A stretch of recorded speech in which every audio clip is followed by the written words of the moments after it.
Hello everyone. जैसा कि हम सब जानते हैं कि कोविड-19 जैसी महामारी की वजह से कंट्री वाइड लॉकडाउन चलते रहने के कारण हम अपने घरों के बाहर नहीं निकल सकते, लेकिन हमारे ज़रूरी काम के रुके रहना ऑप्शन नहीं है। इसलिए हमारे कॉलेज ने ऑनलाइन क्लासेस का अरेंजमेंट कराया है, जिससे हमारी रुकी हुई पढ़ाई जारी रहे। तो इन ऑनलाइन क्लासेस के जरिए टीचर आपको टॉपिक वाइज पढ़ाएंगे, डाउट्स क्लियर करेंगे और आपको पढ़ाई करने के लिए मटेरियल प्रोवाइड कराएंगे।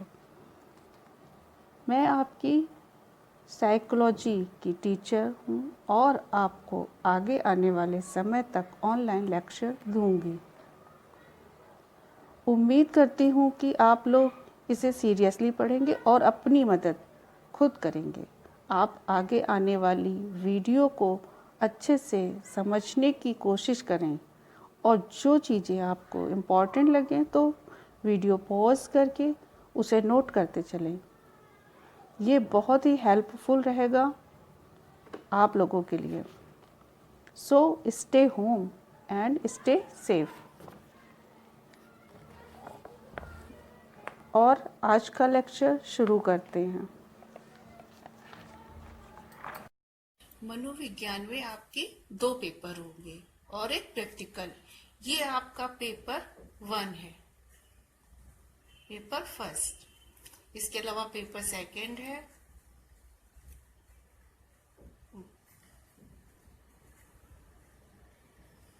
फर्स्ट, और एक प्रैक्टिकल होगा।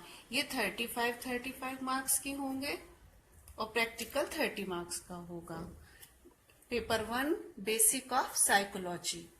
मनोविज्ञान का शाब्दिक अर्थ मन का विज्ञान होता है, जिसको इंग्लिश में क्या कहते हैं? साइकोलॉजी।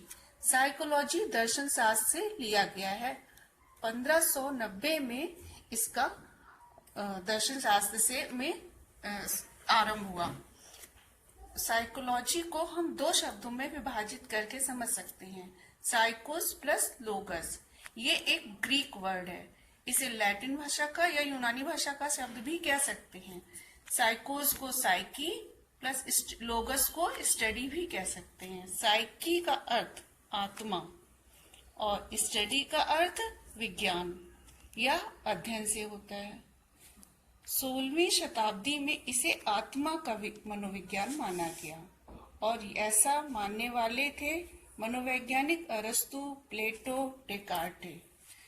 इन विद्वानों ने इसे आत्मा का विज्ञान माना, किंतु 17वीं शताब्दी में कुछ नए प्रयोग हुए। इन्होंने इसका विरोध किया, क्योंकि आत्मा को हम न देख सकते हैं न इस पर प्रयोग कर सकते हैं। इसलिए 17वीं शताब्दी के मनोवैज्ञानिकों ने इसे मन या मस्तिष्क का विज्ञान माना और आत्मा का मनोविज्ञान मानने से इनकार कर दिया। 18वीं शताब्दी में आते हुए कुछ भी कार्य नहीं हुआ।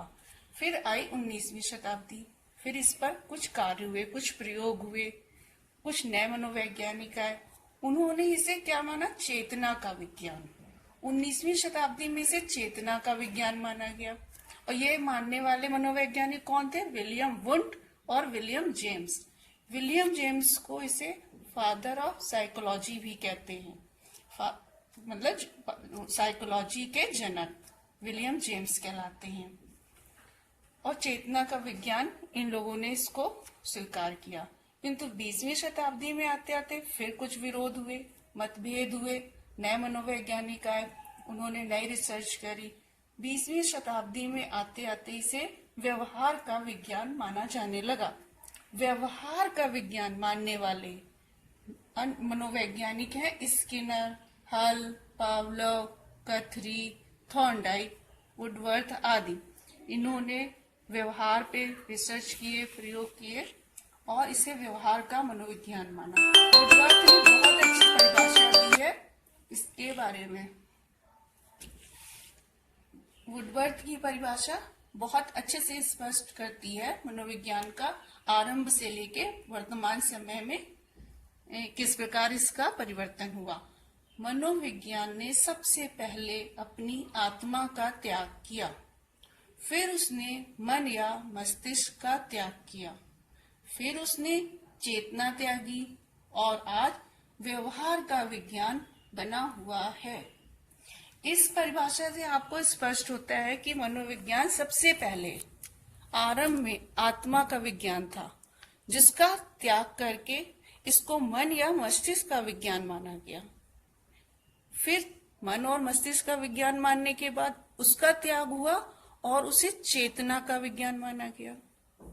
इसके पश्चात और प्रयोग हुए, नए मनोवैज्ञानिक है, उन्होंने इसका चेतना का त्याग करवाया और आज वर्तमान समय में इसे व्यवहार का विज्ञान का दर्जा दिलाया और व्यवहार का विज्ञान माना गया। एक और परिभाषा मनोविज्ञान को स्पष्ट करने के लिए आपको बता दें। वॉरेन महोदय ने क्या बताया है? वॉरेन महोदय ने बताया है मनोविज्ञान जीवधारी व वातावरण की प्रारंभिक अंतःक्रिया से संबंधित है। मनोविज्ञान जीवधारी से क्या तात्पर्य है? सिर्फ मनुष्य नहीं, पशुओं को भी जोड़ दिया गया इसमें। पशुओं पर भी प्रयोग क्योंकि किए गए हैं, इसलिए पशुओं का भी व्यवहार का अध्ययन किया गया है। मनोविज्ञान में जीवधारियों का वातावरण के साथ जो अंतःक्रिया करते हैं, उस व्यवहार का अध्ययन करना ही मनोविज्ञान के अंतर्गत आता है। अतः हम कह सकते हैं मनोविज्ञान वह शैक्षिक व अनुप्रयोगात्मक विधा है जो प्राणी के मानसिक प्रक्रियाओं, अनुभव व व्यक्त तथा अव्यक्त, जो चीजें हम व्यक्त करते हैं, जो चीजें व्यक्त नहीं भी होती हैं, दोनों प्रकार के व्यवहारों का एक क्रमबद्ध वैज्ञानिक अध्ययन करती है। अव्यक्त और अव्यक्त दोनों प्रकार के जो हमारे बाहर से दिखाई देते हैं, जो बहुत से व्यवहार जो हम लोगों के अंदर चलते हैं, जो सोचते हैं हम लोग, यह मानसिक प्रक्रियाओं के तहत क्या आता है? संवेदना, अवधान, प्रत्यक्षण, सीखना यानी अधिगम, लर्निंग, स्मृति, मेमोरी, चिंतन, थिंकिंग आदि आते हैं। ये मानसिक प्रक्रियाएं हैं। मानसिक प्रक्रियाएं जैसे अवधान, प्रत्यक्षण, सीखना, मेमोरी, थिंकिंग, ये हमारे मनोविज्ञान के अंतर्गत अध्ययन करने के लिए ये सारे टॉपिक आते हैं। अब ये मनोविज्ञान का अर्थ और परिभाषा है। इसके बाद मनोविज्ञान का लक्ष्य क्या है? मनोविज्ञान का लक्ष्य व्यवहार तथा संज्ञानात्मक क्रियाओं का वैज्ञानिक अध्ययन करना है। उसमें सबसे पहले हम क्या लेंगे? मापन एवं वर्णन। मापन एवं वर्णन मनोविज्ञान का लक्ष्य है, मापन और वर्णन करना। इससे तात्पर्य मनोविज्ञान का प्रथम लक्ष्य प्राणी के व्यवहार का संज्ञानात्मक प्रक्रियाओं का वर्णन करना और उसका मापन करना होता है। जैसे चिंता, सीखना, बुद्धि आदि का वर्णन करने के लिए पहले उसका मापन करना पड़ता है, फिर उसका हम वर्णन कर सकते हैं। पहले मापन करना आवश्यक है। नंबर 2, पूर्व कथन तथा नियंत्रण। मनोविज्ञान का दूसरा लक्ष्य क्या है? व्यवहार के संबंध में पूर्व कथन करना। किसी का व्यवहार, उसका पूर्व कथन करना, ताकि उसे ठीक ढंग से नियंत्रित किया जा सके। नंबर 3 क्या है? व्याख्या। व्याख्या में हम क्या करते हैं? व्यवहार की व्याख्या करने के लिए सिद्धांत बनाए जाते हैं, ताकि व्यवहार की व्याख्या वैज्ञानिक ढंग से की जा सके। पहले सिद्धांत बनाएंगे, जिसके आधार पर हम व्यवहार की व्याख्या वैज्ञानिक ढंग से कर सकें। सिद्धांत तथ्यों का संगठित रूप होते हैं और वह मनोवैज्ञानिक को तर्क संगत अनुमान लगाने में सहायता करते हैं। इसके लिए तब हम लोग व्याख्या करते हैं। ये मनोविज्ञान का लक्ष्य है। मनोविज्ञान का क्षेत्र, इसके बाद आता है मनोविज्ञान का क्षेत्र कितना बड़ा है। तो मनोविज्ञान के क्षेत्र को देखा जाए तो यह बहुत अधिक विस्तृत है और इसकी समस्याओं की संख्या भी अनगिनत है, क्योंकि जहाँ कहीं भी जीवन है वहाँ व्यवहार है। जहाँ व्यवहार है वहीं मनोविज्ञान का अध्ययन क्षेत्र भी है। इसका क्षेत्र इतना विस्तृत है कि इसमें मनुष्यों, पशु, पक्षियों के व्यवहार का अध्ययन किया गया है।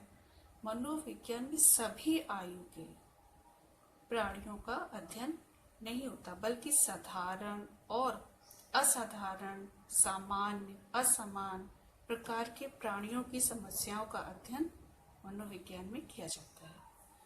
चूंकि एक मनोविज्ञान एक विकासशील विज्ञान है, अतः इसमें विभिन्न समस्याओं का अध्ययन क्या, क्यों, कैसे प्रश्नों के आधार पर किया जाता है। आधुनिक मनोविज्ञान की अनेक शाखाएं हैं और अलग अलग क्षेत्र हैं। मनोविज्ञान के कुछ प्रमुख क्षेत्र और शाखाएं निम्न प्रकार से हैं। सबसे पहले हम लोग लेंगे, इसमें पॉइंट वाइज आपको बता दिए हैं, अंदर थोड़ी थोड़ी समझाते चलेंगे, आप समझ लीजिएगा। और सबसे पहले आता है असामान्य मनोविज्ञान।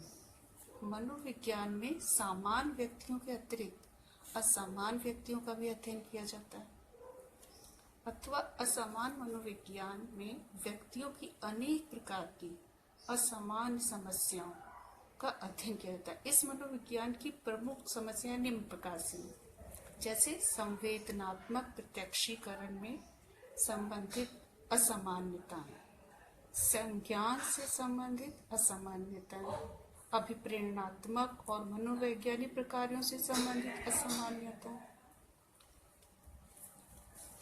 सामाजिक व्यवहार से संबंधित असामान्यताएं जैसे अपराध, मद्यपान, अन्य सामाजिक व्याधि की व्यवहार आदि। इसके अतिरिक्त मनोविज्ञान में व्यक्ति की और भी असमानताओं का अध्ययन किया जाता है, जैसे साइकोसिस, न्यूरोसिस, साइकोसोमैटिक डिसऑर्डर, मानसिक दुर्बलताएं और चरित्र दोष आदि। मानसिक रोगों का मनोवैज्ञानिक अध्ययन वैज्ञानिक आधार पर 18वीं शताब्दी के अंत से प्रारंभ हुआ। अभी कुछ दिनों पहले से असामान्य मनोविज्ञान की समस्याओं का अध्ययन कारक विश्लेषण जैसी उच्च सांख्यिकीय विधियों द्वारा ही हुआ है। आधुनिक युग में असामान्य मनोविज्ञान एक वस्तुनिष्ठ विज्ञान है और मनोविज्ञान की एक शाखा है। इसके बाद दूसरा नंबर आता है व्यवहारिक मनोविज्ञान। व्यवहारिक मनोविज्ञान में इस मनोविज्ञान का उपयोग व्यक्ति के व्यवहारिक जीवन से संबंधित समस्याओं के अध्ययन में भी किया गया है। व्यवहारिक मनोविज्ञान में बहुधा ऐसी समस्याओं का अध्ययन किया जाता है जो व्यक्ति के जीवन से संबंधित आवश्यकताओं से संबंधित होती है। कहा जा सकता है ऐसी समस्याओं का अध्ययन किया जो मानव जीवन के लिए वैज्ञानिक ज्ञान की दृष्टि से उपयोगी होती है। मनोविज्ञान का क्षेत्र भी काफी विकसित है।